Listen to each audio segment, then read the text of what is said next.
પ્રધાનમંત્રી નરેન્દ્ર મોદીને ગાંધીનગરમાં આવકારવાની તૈયારીઓ પૂરજોશમાં ચાલી રહી છે। સ્વાભાવિક છે કે આજે રાજકોટથી અમદાવાદ અને પ્રધાનમંત્રી સીધા જ ગાંધીનગર મહાત્મા મંદિર મેટ્રો સ્ટેશનના ઉદ્ઘાટન માટે આવશે। સ્વાભાવિક છે કે મેટ્રોનું ફેઝ 2નું કામ પૂર્ણ થઈ ચૂક્યું છે, એટલે હવે સચિવાલયથી મેટ્રો સીધી જ રીતે મહાત્મા મંદિર સુધી આવશે અને અહીંયા રેલવે કનેક્ટિંગ સાથે જોડાઈ જશે।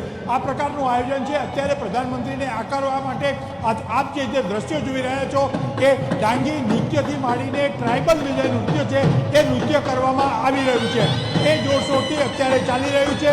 એ જ પ્રકારે અહીંયા જે રીતે આમ પબ્લિક પણ અહીંયા મોટી સંખ્યામાં જોડાયેલા છે અને સાથે સાથે હું કેમેરામેન રમેશ ટોડિયાને કહીશ કે અહીંયા ગરબા અને જે આપણો પોતાનો ગુજરાતી જે ઓળખ છે એ રાસ ગરબાની રમઝટ પણ સ્ટેજ ઉપર પ્રધાનમંત્રી નિહાળશે તે પ્રકારનું આયોજન કરવામાં આવ્યું છે। સમગ્ર ગુજરાતમાં 400થી વધુ કલાકારો અત્રે પ્રધાનમંત્રીશ્રીનું સ્વાગત કરવા ઉપસ્થિત છે।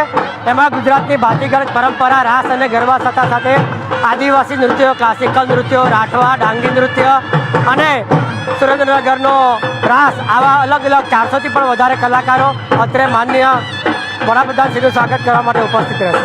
આમાં કેટલા કલાકારો ભાગ લઈ રહ્યા છે અને કેટલો ટાઈમ માટેનો આ પરફોર્મન્સ અહીંયા કરવામાં આવશે?